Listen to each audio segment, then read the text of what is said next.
Evolución mística. Parte 1. Capítulo 2. Artículo 5. La gracia y la gloria. Punto 2. Identidad esencial de la vida gloriosa y la de la gracia. La unión de caridad y la de fe y esperanza, vivas y completadas con los dones. La gloria presente de los hijos de Dios. La inmanencia de toda la Trinidad y la íntima amistad y familiaridad con las divinas personas. El conocimiento experimental de Dios y las dulzuras del trato divino. Lo que se dice de esa íntima comunicación de Dios en la gloria puede aplicarse en menor grado a la de la gracia, pues ésta es como el germen de aquella, y para mostrarse en su plenitud no necesita ningún cambio esencial, sino sólo acabar de desplegar su virtualidad latente y de manifestar a las claras lo que ya es. La vida sobrenatural, en su íntimo fondo, es idéntica en este destierro y en la patria.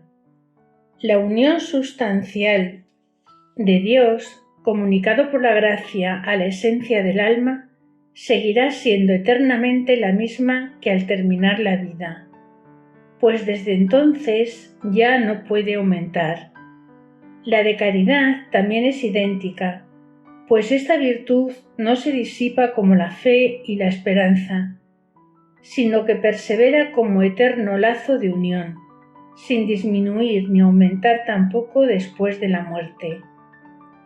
Así es como puede haber en la tierra almas en mayor grado de gracia y de caridad, y, por tanto, de unión íntima con Dios, que muchas de las que ya están en su gloria.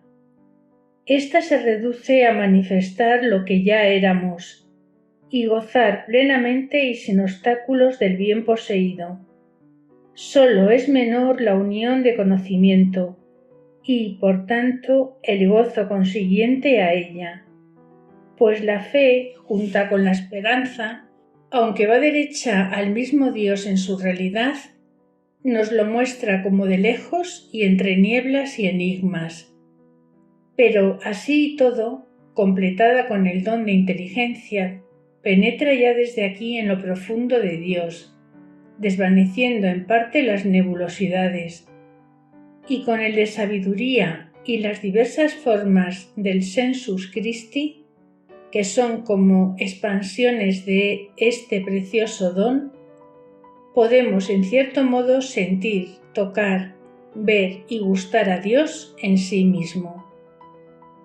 Con el desarrollo de la vida cristiana, el conocimiento de la fe tiende como de suyo a completarse con el de esos y otros dones y sentidos espirituales. Atenuemos, pues, el colorido del misterioso cuadro de la gloria, y tendremos el de la vida de los hijos de Dios en la tierra, pues, como añade el padre Gardel, lo que es la vida eterna en el orden de las cosas perfectas y acabadas es la presente vida sobrenatural en el de las que no llegaron aún a su total desarrollo, por más que a él tiendan eficazmente. Una misma realidad constituye el fondo de la vida sobrenatural en el cielo y en la tierra, aunque allí la poseemos al descubierto e inadmisiblemente, y aquí de una manera velada y con el triste poder de perderla. Pero en ambos casos, prescindiendo de la diferencia que hay entre la fe y la visión, esa posesión es igualmente real, porque tan realmente mora Dios en nuestros corazones como en el de un bienaventurado, ya que en realidad amamos a Dios y el amor que le tenemos ahora no cambiará cuando entremos en el cielo. La caridad no muere, dice San Pablo. Así pues, el justo, el santo de la tierra, ejerce ya desde ahora con respecto a Dios la misma acción victoriosa, por la cual en el cielo ha de poseerle. Dios mora ya en su corazón, y este es un verdadero cielo, aunque invisible a todas las miradas, sin exceptuar la suya, hasta que el espíritu de revelación descorra un poco los velos del arcano. Tal es, en su profunda realidad, la vida sobrenatural en la tierra. Dios hace participantes a los santos del amor con que se ama a sí mismo. El acto divino y el del bienaventurado llegan a identificarse cuanto es posible. Como el Padre y el Hijo se aman por el Espíritu Santo, el bienaventurado ama a Dios por el Espíritu Santo. Y como el amor de los bienaventurados a Dios se muestra ya en nosotros en estado de tendencia eficaz, es necesario que Dios se abaje también hasta nuestra pequeñez para hacernos participantes del acto con que a sí mismo se ama y encumbrar nuestro pobre amor a la altura de su corazón infinito. Es menester que el Espíritu Santo, amor consubstancial del Padre y del Hijo, esté de alguna manera en lo más íntimo de nuestro amor. Porque, para decirlo de nuevo, amamos realmente a Dios y solo podemos amarle así por el Espíritu Santo. De ahí que este divino huésped habite en nosotros de un modo particular. Si toda la Santísima Trinidad mora en nuestras almas como objeto a que eficazmente se dirigen nuestra fe y nuestro amor, el Espíritu Santo añade a esta suerte de inhabitación de suyo tan íntima otra especial manera, puesto que reside en el fondo de nuestro corazón sobrenaturalizado, como principio del movimiento con que éste tiende hacia la Santísima Trinidad.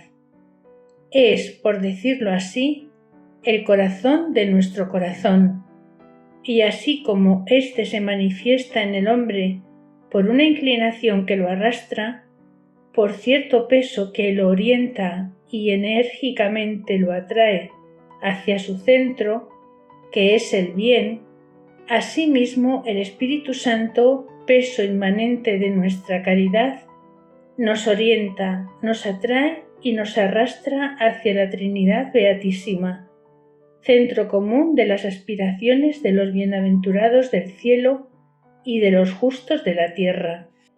Con la expansión de esta fuerza oculta en nuestros corazones se relacionan los dones del Espíritu Santo, por los cuales ejerce Él de la manera más divina su actividad en las almas justas. Así, pues, la caridad y la fe viva, por ella informada y acompañada de los dones del Espíritu Santo, entrañan la sustancial y amorosa presencia de la Trinidad en nuestras almas, como en las del cielo. La caridad, en efecto, es un amor de amistad íntima con Dios y los hombres, y este amor reclama continuo trato y comunicación afectuosa y desinteresada de pura y fiel benevolencia. Así nos trata Dios nuestro Señor, cuyo amar es hacer bien. Nos ama no por interés, sino por pura bondad y liberalidad para colmarnos de sus inagotables riquezas. Si nos pide nuestro amor y todo nuestro corazón, es para que no seamos desgraciados, sino que hallemos en él nuestro descanso y bienaventuranza. «Oh, ¿quién pudiera descansar en vos?», exclama San Agustín. «¿Cuándo tendré la dicha de que vengáis a mi corazón y le poseáis enteramente y lo embriaguéis de vuestro espíritu, para que olvide yo todos mis males y me abrace y una estrechamente con vos, que sois mi único bien? ¿Qué soy yo para vos, que me mandáis que os ame, y si no lo ejecuto os enojáis conmigo y me amenazáis con la mayor infelicidad? ¿Acaso es pequeña la misma de dejar de amaros? Pues decid a mi alma, yo soy tu salud, y decídselo de modo que lo oiga bien, que al oír esta voz corra yo siguiéndola y me abrace con vos. Y si tiene en nosotros sus delicias, es porque ya nos ve participando de su misma bondad, pues como la amistad supone semejanza o la crea, Dios, que todo lo puede, quiere asemejarnos a Él mismo, comunicándonos su vida íntima, su espíritu de amor, de suerte que vengamos a ser participantes de su misma divinidad. El amor, no encontrándonos iguales, nos iguala, y no encontrándonos unidos, nos une. De San Francisco de Sales. Así es como establece con nosotros una amistad tan estrecha y cordial como la del padre, esposo y hermano, y tan firme que, por parte de él, jamás se rompería si nosotros, desgraciadamente, no pudiéramos romperla pecando. Y como la verdadera amistad tiende a la presencia y comunicación más íntimas que caben, la de Dios, que tan incomparablemente excede a las humanas, entraña esa inefable comunicación del Espíritu de amor, que es quien derrama en nosotros la caridad divina, para que podamos amar a Dios con el mismo amor con que Él nos ama, y con que se aman las tres adorables personas.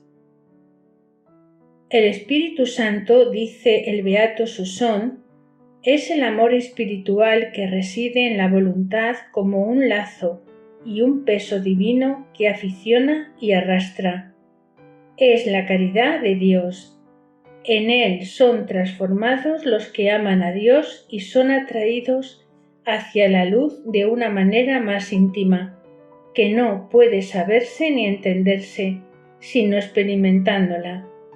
Venid, pues, a este Dios trino y uno, pero venid sin mancha, sin interés, con un amor purísimo, pues para los pecadores es un Dios terrible, para los que le sirven por la esperanza de la recompensa es un Dios liberal, pero omnipotente y majestuoso, mas para los que destierran el temor servil y le aman con puro amor, es un amigo tierno y complaciente, un hermano, un esposo.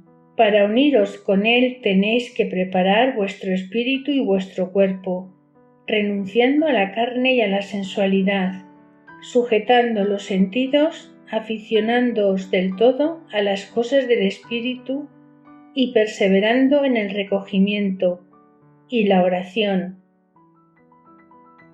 Tal es el medio de llegar al espíritu superior que es Dios y uniros a Él.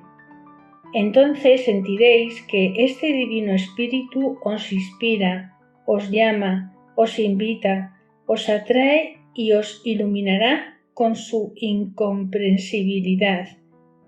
Cuando veáis que no lo podéis percibir, despojaos de vosotros mismos. Resignaos y abandonaos de todo corazón en Dios y en su virtud, para arrojaros a Él con amorosa confianza y quedar en Él sepultados, olvidándoos y perdiéndoos por completo, no en cuanto a la esencia de vuestro espíritu, sino en cuanto a la sensualidad y a la propiedad de vuestro cuerpo y vuestra alma. Y cuando así seáis elevados, abismados en la inmensidad de la esencia divina, quedaréis unidos y transformados en un solo espíritu con Dios. Por eso la Escritura tantas veces repite que si amamos a Dios, Él estará en nosotros y nosotros en Él, entrando así en sociedad amistosa con la soberana tríada. Y como Dios puede salvar todos los obstáculos que impiden la unión a que esa amistad tiende, síguese que, en cuanto es de su parte, tratará de estrechar la comunicación y presencia de inhabitación todo lo posible. Así la caridad, como dice el angélico Maestro, supone en nosotros la posesión de Dios ya presente, pues es una comunicación tan íntima que hace que Él esté en nosotros y nosotros en Él. Por ella está en nosotros como alma de nuestra vida sobrenatural y como principio y término inmediato de ese acto vital por excelencia, que no cesa ni con la muerte misma y que permanecerá idéntico por toda la eternidad. También lo poseemos de algún modo ya como presente por el mismo conocimiento que de él nos permiten tener la fe viva y los dones intelectuales.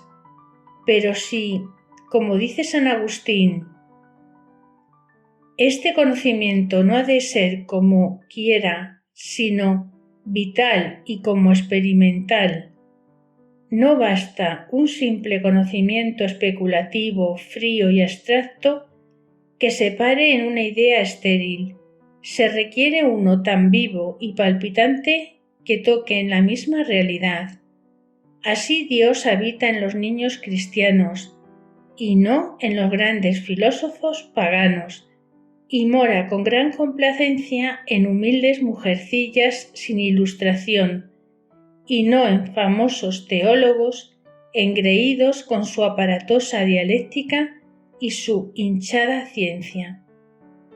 Si no viven en Dios y de Dios, no lo conocen como es en sí, ni saben tratarle amigablemente, ni estar en buenas relaciones con Él. El que quiera tener conocimiento de Dios, ame y le conocerá. En vano se pone a leer, a meditar, a predicar o a orar el que no ama a Dios. San Agustín.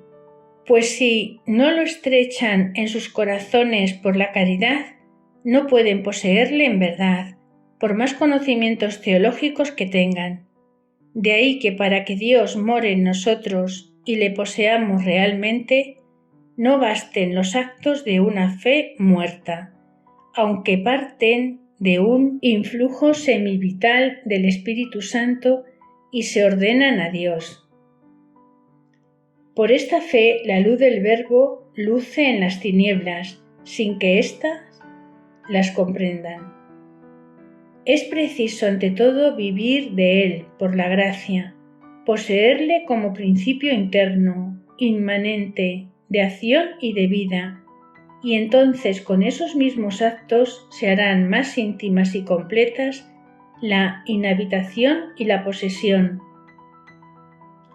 El acto de una fe viva y ardiente hace sentir de algún modo la presencia amorosa y adorable de la suma verdad que ya se posee, y a medida que, con estos actos de viva fe y amorosa presencia de Dios, se desarrolla o manifiesta el don de la sabiduría, se empieza a gustar y ver cuán suave es el Señor, y cuán dulce su conversación y su trato íntimo, que no tiene por qué causarnos hastío ni amargura, sino gozo y alegría.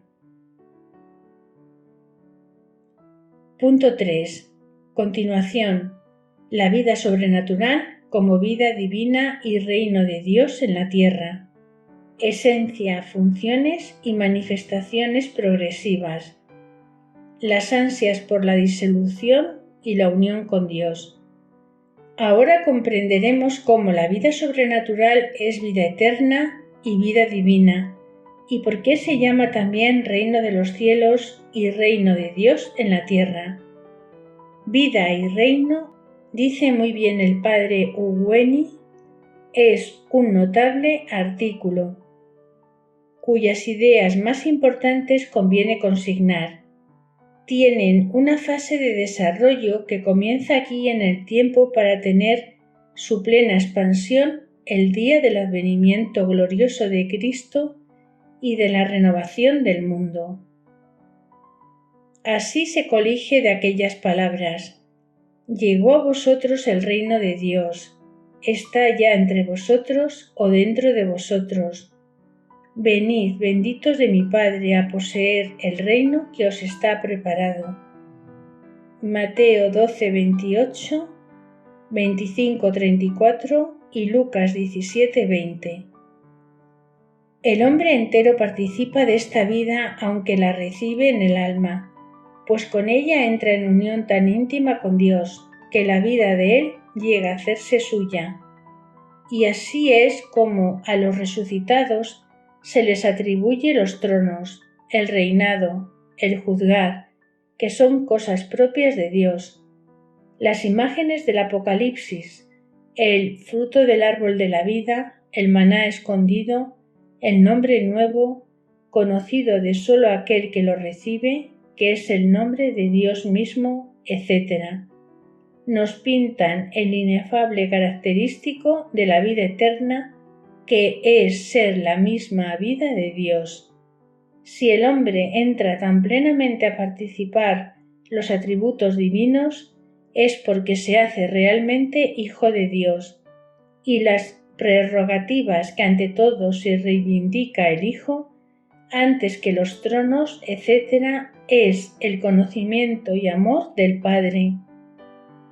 Así la filiación divina, la visión y el amor de Dios constituyen la esencia y las operaciones de la vida eterna. San Pablo nos hace ver el lazo íntimo y natural que existe entre esa vida y la del cristiano. La vida que éste tendrá cuando a vista de todo el mundo reciba la corona de justicia, no será verdaderamente nueva. Es la simple manifestación, la libre y gloriosa expansión de la vida divina que aquí misteriosamente obra en el alma del justo.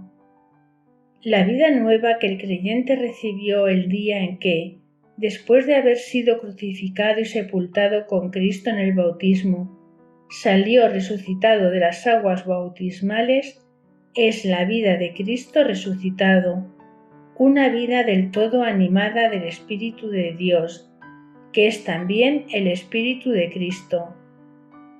Mas por activa que desde un principio sea, esta vida no recibe desde luego su completo y manifiesto desarrollo.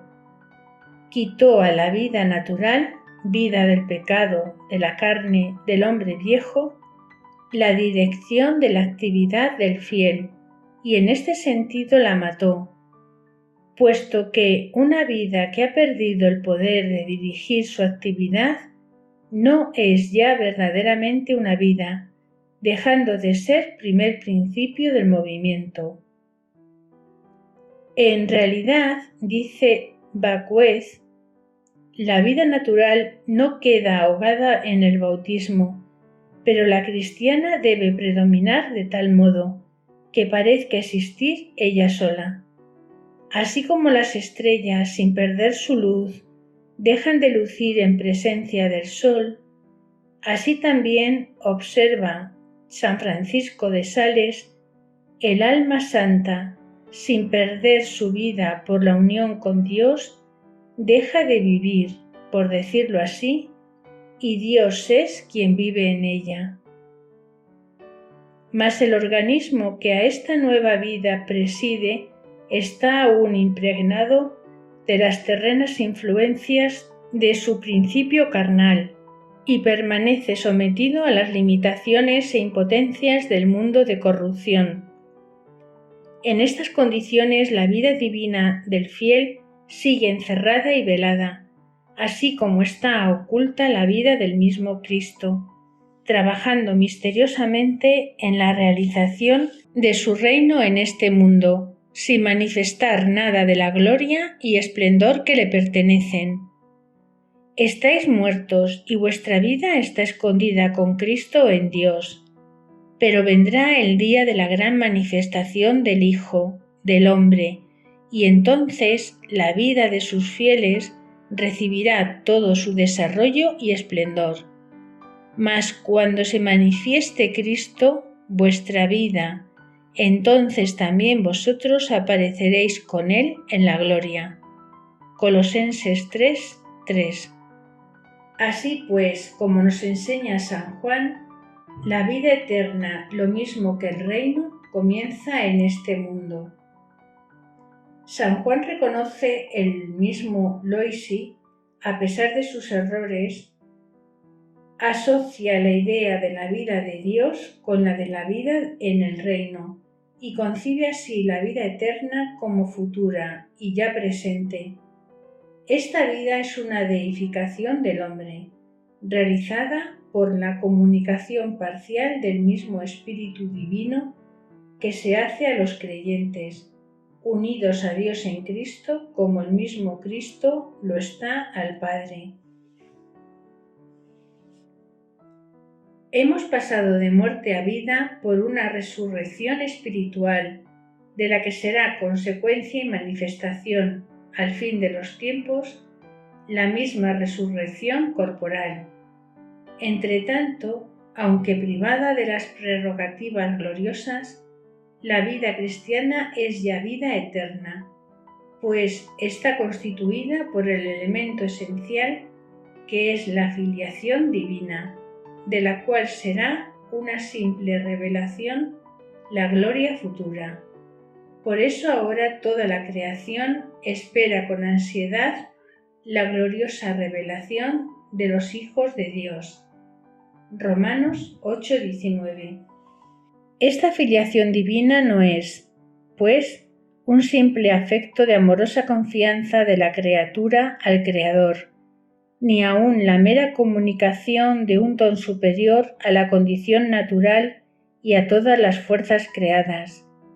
Es una comunicación de la misma vida de Dios bajo la acción inmediata del mismo Espíritu, que es la vida de Dios y la vida de Cristo. La vida recibida en esta filiación es una participación tan íntima de la vida divina que su producción no se llama ya creación, sino generación.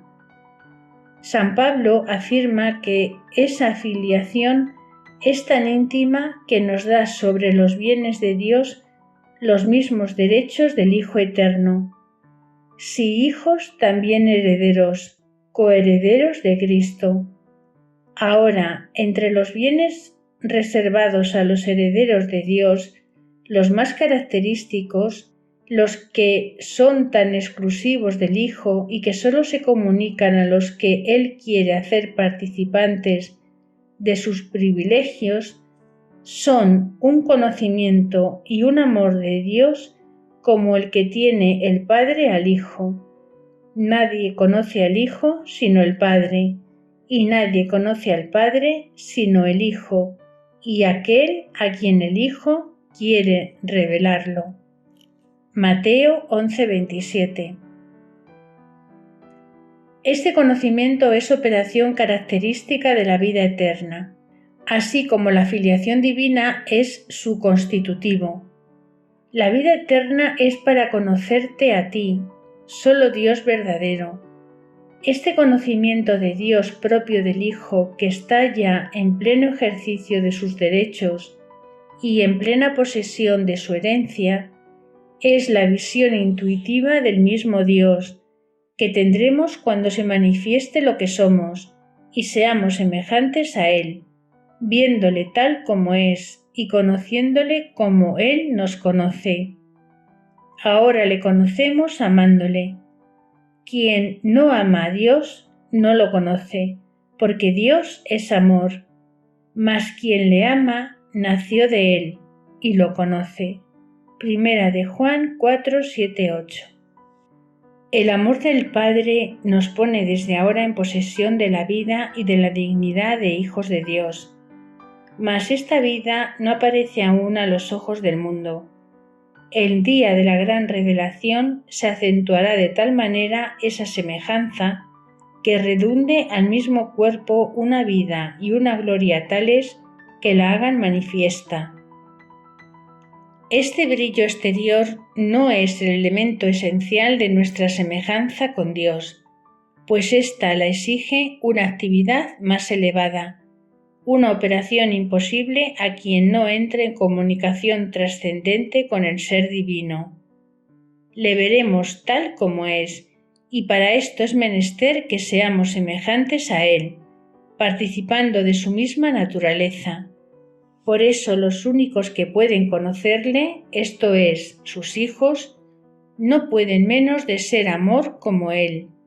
Es imposible que sigan siendo hijos suyos y no le amen con amor filial, y no tengan por alimento el cumplir la voluntad del Padre, y no traten de purificarse, así como Él es puro, y no se sacrifiquen por la salud de sus hermanos, con un amor como el que Dios nos tuvo dándonos a su Hijo. Este amor es una operación característica de la vida eterna, así como el conocimiento filial, sea fe o visión.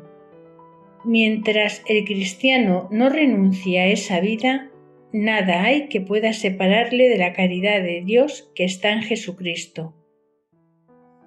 A fin de no perder esa vida, sino fomentarla y desarrollar el germen divino, cercamos siempre nuestro cuerpo de la mortificación de Jesús, para que también la vida de Jesús se manifieste en nuestra carne mortal, sabiendo que quien lo resucitó a Él, nos resucitará también a nosotros con Él. Por tanto, no desmayamos, pues aunque este nuestro hombre exterior se debilite, el interior se renueva de día en día, y la tribulación momentánea y ligera produce maravillosamente en nosotros un eterno peso de gloria. Sabemos, en efecto, que si nuestra casa terrestre, simple tienda, es destruida, tenemos en el cielo una morada eterna, que es obra de Dios. Esta firme esperanza de la resurrección es la que nos consuela en nuestra disolución temporal. Por eso gemimos, deseando revestirnos de nuestro domicilio celeste, sin desnudarnos, si posible fuera, del terrestre. Pero mientras estamos en este tabernáculo, gemimos agobiados, porque no queremos ser despojados, sino revestidos, para que lo mortal quede absorto en la vida. Quien nos hizo para esto es Dios, que nos dio las arras del Espíritu. Por eso, como mientras estamos en el cuerpo andamos ausentes del Señor, puesto que andamos a la luz de la fe y no a la de la visión, nos llenamos de confianza y preferimos ausentarnos del cuerpo y estar presentes al Señor. Esta separación del cuerpo es un mal, pero con todo, para el apóstol es preferible a la privación de la vista de su Señor, por quien tan ardientemente suspira. Estas ansias van siendo en él, como en todos los santos, cada vez mayores, a medida que siente mejor lo que estorban a su ardiente caridad, las trabas de la carne. Así es como exclamará después: ¿quién me librará de este cuerpo de muerte? Pero también, a medida que más se identifique con Cristo y más viva de la vida del mismo Cristo, tanto más se resignará y se conformará con su santa voluntad, aunque tenga que seguir ausente de él. Por eso a los filipenses les dice: mi vida es Cristo y el morir mi ganancia.